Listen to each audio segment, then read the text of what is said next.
2 weeks ago, the coalition supporting United States military operations against Iran consisted of 12 nations. Ships from the United Kingdom patrolled the Persian Gulf alongside American destroyers. French strike aircraft flew missions from bases in the United Arab Emirates. German intelligence agencies shared satellite imagery and signals intercepts. Smaller contributions came from Spain, the Netherlands, Italy, Australia, and several Gulf states. It was not a large coalition by historical standards, but it provided legitimacy, shared burden, and diplomatic cover for what was increasingly becoming a protracted conflict. Today, that coalition has collapsed to 3 participants: the United States, Israel, and the United Arab Emirates. And the circumstances of the collapse reveal fractures in the Transatlantic alliance that will take years, perhaps decades, to repair. The catalyst was the president's televised address threatening to erase an entire civilization. The nuclear football opened on camera. The activation of DEFCON 2, the scrambling of B-2 bombers carrying nuclear payloads. For 6 hours, the world believed that the United States might actually launch a nuclear strike against Iran. And when morning came without mushroom clouds, the relief was immediate, but the damage was lasting. Allied governments had not been consulted. There were no advance warnings through diplomatic channels, no coordination with NATO headquarters. The decision to threaten nuclear weapons against a non-nuclear state was made unilaterally by the American president and communicated to the world via television. Allies learned about it the same way everyone else did, by watching the news. In London, the response was swift. The British Parliament, which had reluctantly authorized limited support for operations against Iran based on assurances that the conflict would remain conventional and proportional, convened an emergency session. Members from across the political spectrum expressed outrage. The opposition Labour Party called for immediate withdrawal of British forces. Conservative backbenchers, normally supportive of the Transatlantic alliance, questioned whether the special relationship extended to complicity in what they characterized as potential genocide. The debate lasted 4 hours. The arguments were emotional and substantive. Members referenced the Nuremberg principles, the Non-Proliferation Treaty, and the moral foundations of British foreign policy. The vote, when it came, was decisive.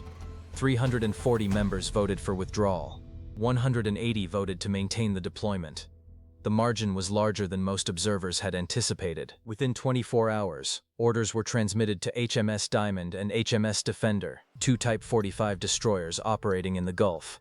The ships were to disengage from coalition operations, complete their current patrol routes, and return to Portsmouth. No fanfare, no ceremony. Just a quiet withdrawal of forces that had been operating alongside American vessels for 6 months. The official statement from the Ministry of Defense was diplomatic in tone but unambiguous in message. The United Kingdom remained committed to the Transatlantic alliance and to cooperative security arrangements with the United States. But British forces would not participate in operations where the potential use of nuclear weapons had been explicitly threatened without consultation and without parliamentary authorization. The decision was framed as adherence to constitutional principles, not as a repudiation of the alliance. But the effect was the same. France followed within 3 days. President Macron had attempted quiet diplomacy first, calling the White House to express concern and request clarification on nuclear doctrine and decision-making processes. The call, according to sources familiar with it, did not go well. Macron was told that the president had full authority as commander-in-chief to make decisions regarding nuclear weapons, and that consultation with allies, while valued, was not required. Macron consulted with his own defense and foreign policy advisors. The consensus was clear. France had been a nuclear power since 1960 and had developed its own doctrine around nuclear deterrence. That doctrine explicitly limited nuclear use to existential threats to French national survival. It did not permit preemptive nuclear strikes against non-nuclear states, and it required that any contemplation of nuclear use involve extensive deliberation and multiple layers of authorization. The idea that a single individual could threaten nuclear annihilation in a televised address, without prior consultation with military leadership or allied governments, was fundamentally incompatible with French strategic culture. Macron made the decision. 12 Rafale fighter jets stationed at Dhafra Air Base in the UAE were recalled to France. The pilots flew their final missions, landed, and within 48 hours, the aircraft were being disassembled and loaded onto transport planes for the flight home. Macron's public statement was more pointed than the British version. He noted that France had stood with allies in Afghanistan, in Mali, in the fight against ISIS. But France would not be complicit in actions that violated international norms it had helped establish. The reference to international norms was deliberate. France had been a driving force behind the development of humanitarian law and had consistently argued that nuclear weapons, if they were to exist at all, must be subject to the most stringent constraints on use. Germany's response was different in form but aligned in substance. Germany had not contributed combat forces to the operation. Constitutional and political constraints limited the deployment of German military forces outside of NATO territory except under specific circumstances, and those circumstances did not include offensive operations against Iran. But Germany had been providing intelligence support, satellite imagery from German reconnaissance satellites, signals intelligence collected by German agencies, analysis and assessments shared through NATO channels. That support ended. The German foreign minister announced that intelligence sharing related to operations against Iran would be suspended pending a comprehensive review of the strategic objectives and legal framework of the conflict. The language was bureaucratic, but the message was clear. Germany would not contribute to a campaign where nuclear use had been threatened. The decision was driven partly by domestic politics. The Green Party, a member of the governing coalition, had long opposed nuclear weapons and had made their position a condition of continued coalition support. But it also reflected broader German strategic thinking. Germany had worked for decades to build a rules-based international order where conflicts were resolved through diplomacy and where the use of force, when necessary, was proportional and lawful. The casual threat of nuclear annihilation violated every principle that framework was built on. Italy, Spain, and the Netherlands, whose contributions had been modest to begin with, followed similar patterns. Quietly and without dramatic announcements, they ended their participation. Liaison officers were recalled. Intelligence sharing stopped. Offers of logistical support were withdrawn. None of these nations had been central to the military effort, but their participation had provided a sense of international legitimacy. Their departure reinforced the image of an increasingly isolated United States. Australia presented a partial exception. The Australian government did not withdraw its support entirely. Intelligence cooperation continued, and logistical assistance remained available. But Australian officials made clear that their continued participation was contingent on the conflict remaining conventional. Any actual use of nuclear weapons would result in immediate and total withdrawal of all Australian support. The message was a warning as much as a policy statement. The Gulf states were in a more complicated position.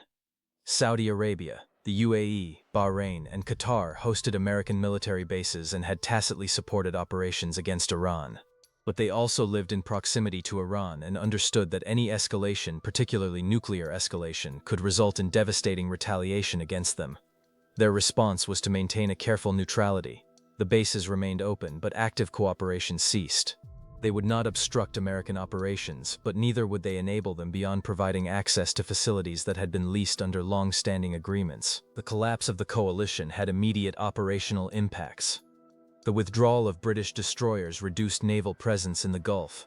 French strike aircraft had been conducting missions that now fell entirely to American pilots, increasing sortie rates and pilot fatigue.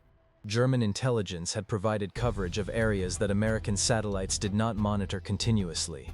Those gaps now existed, but the strategic impact was far greater than the operational. The United States had assembled coalitions for military operations for decades.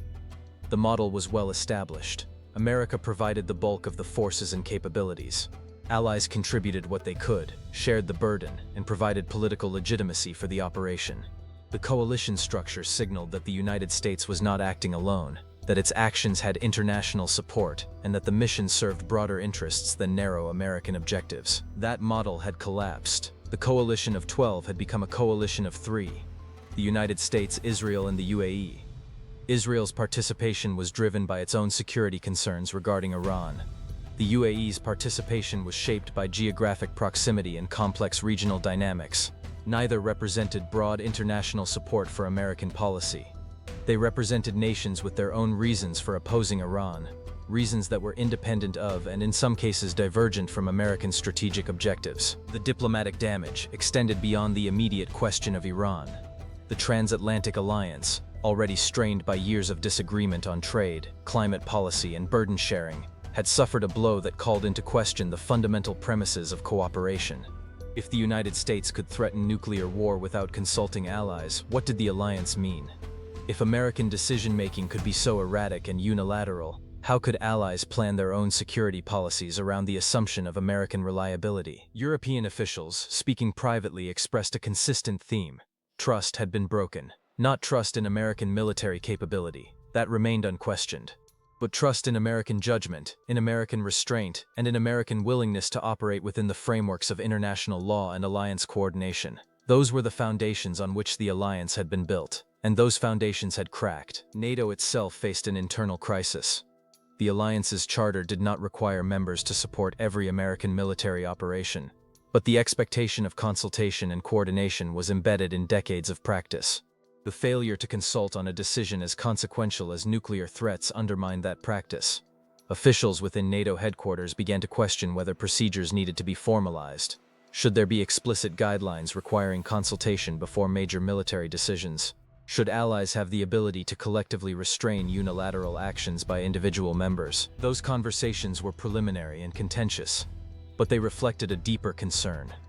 The alliance as currently structured might not be sustainable if one member could take actions that placed all members at risk without prior agreement. Public opinion in allied nations overwhelmingly supported withdrawal.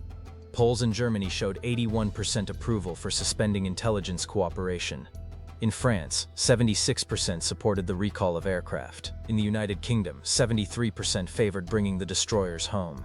The numbers reflected broad public discomfort with the trajectory of the conflict and specific opposition to nuclear threats. The political consequences for leaders who maintained support would have been severe.